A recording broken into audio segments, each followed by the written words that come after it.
Hello Internet, and in a move that makes a complete mockery out of the word month, 80s Vampire Month continues slightly into June with our penultimate review, Graveyard Shift. When I compiled the list of films to be included in 80s Vampire Month, I very consciously did all the obvious ones, all the big ones, all the famous ones. For the Lost Boy fans out there, hold your breath, it's the final one, it's coming next.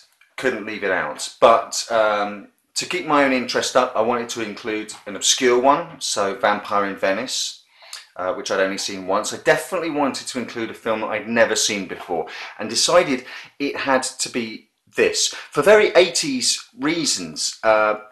It's because I was so aware that this film existed because of this cover, because of this poster, because of the front of the VHS box.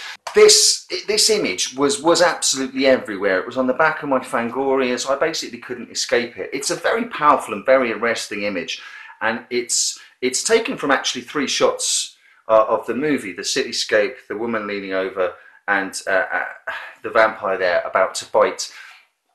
And if this movie has a strength, and I've watched it a couple of times now, it is the imagery. It is the way that the director frames certain shots and puts them together, and there's a certain key sequence that's edited together that I suspect the entire film was building up towards this one sequence. Is the film the sum of its parts? No, it's not really. But I say this made the list for the very 80s reason of the cover, because this kind of is style over content, which in itself is very 80s. That accusation has been levelled at a few of the movies on the list, not least Tony Scott's The Hunger, an accusation of style over content which that movie absolutely does not deserve. But this one kind of does. It's kind of what makes this film likeable. Will I recommend this film? No. Is it a good film? Not really. Probably for budgetary reasons. But is it a film that I hate? I can't bring myself to hate it. There's a certain something about it, and I'm not sure what it is. If you have seen it and you're watching this video, you're either thinking, oh no, that piece of shit, or you've probably got some sort of nostalgic feelings of warmth towards it that it's kind of generated in me. Let's try and get to the nub of why that might be. Let's look at the plot. First of all, it centres around a vampire called Stephen Tepesh, yes, they went there, who works the graveyard shift at a taxi company. So he drives around at night and he finds his victims on the job, as it were, but he doesn't just munch on anyone. He very specifically feeds on women who are in the dying mode, either suicidal or terminal illness, fulfilling that death impulse in them, but also allowing them a life beyond death as a vampire. So, although it's never explored, and this is maybe one of the faults of the plot, I suspect on viewing it that the plot was sometimes rejiggered to work around the budget and what they could and couldn't shoot, because there seem to be set pieces which go and scenes which go really well and are lit really well and are cut really well, tied together with other stuff that looks a little more amateurish. But the relationship between Stephen and his brides or his offspring aren't as fully explored as I would like it to be, but they seem to then exist in the city, waiting for a chance to come across him again and meet him again, and he feeds on them, and he seems to feed exclusively on them. So it seems to be a sort of symbiotic relationship that they will feed on each other. In fact, towards the start of the movie, when one of them actually kills a human to feed on him, we find out later that it's not for sustenance, but it's because she hasn't seen Stephen in quite some time, and she knows that if she breaks the rules, he'll be pissed off enough to come and put her straight. So it almost plays a little like the crazy ex doing something crazy so that she can see the guy again.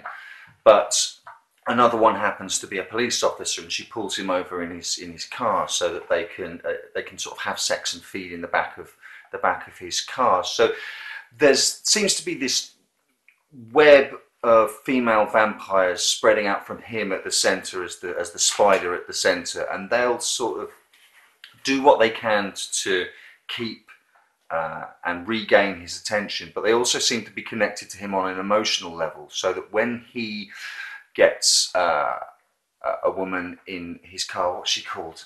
Michelle, who has a terminal disease, and he begins to fall in love with her, then they start getting equally emotionally erratic, and they start killing people, and the body count starts rising in the city, and you've got an awful subplot with a couple of New York cops investigating the killings that doesn't seem to sit in this movie at all. They seem to be acting like they're in a completely different movie.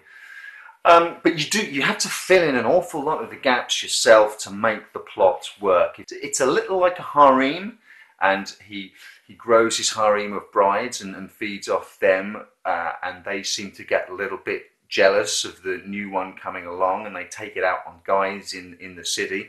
Everything really builds to Stephen and Michelle having sex, and there is quite, I'll be honest, a phenomenally shot and phenomenally cut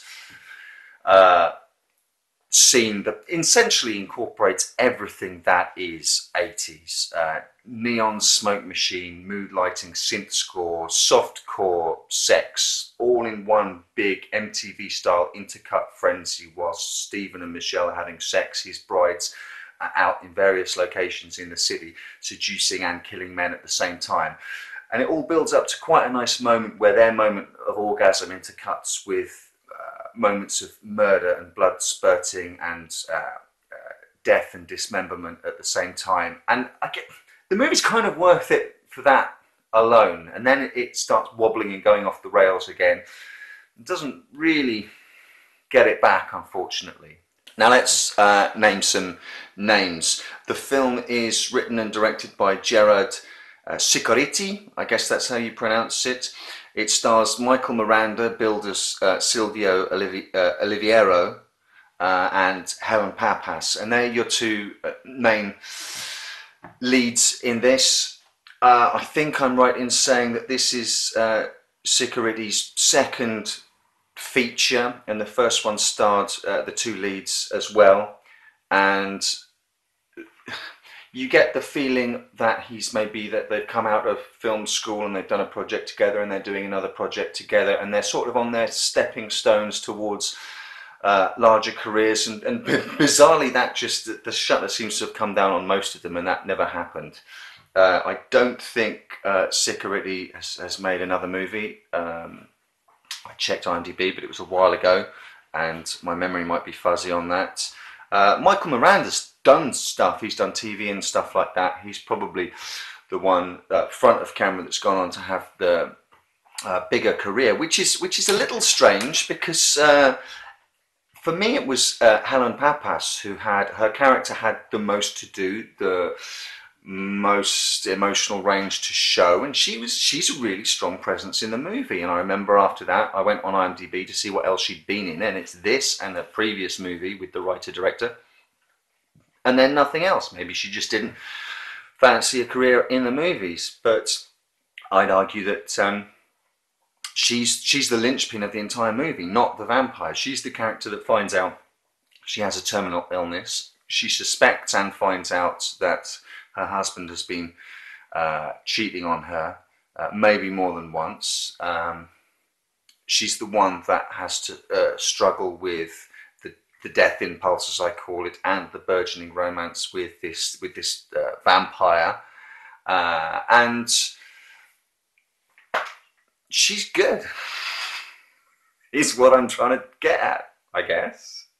Now, one of the things I've tried to avoid in this entire series of 80s vampire movies is make the connection between vampirism and AIDS, which was coming to the public consciousness throughout that decade. It's a subtext that's been levelled at the hunger and life force, which was featured in the series previously, and I didn't want to sort of do the lazy thing and point out that which has been pointed out so many times before about those films, but it really is unavoidable in this film. Michelle gets diagnosed with an undisclosed but terminal illness, and there are a couple of mentions here or there. The husband says something vague and opaque about he's done something to her again when she gets sucked by the vampire.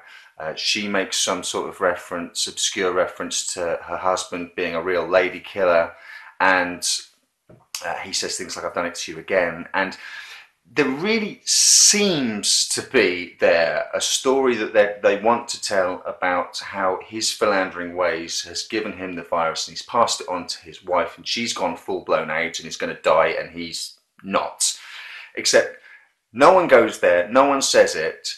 It's just, it's painfully obvious that the dots between terminal illness, sleeping around at that time, promiscuity, and death and vampirism and blood are, it's a straight line in the movie. You can't avoid the subtext of this movie. If any of the movies on the list are about AIDS, it's this one.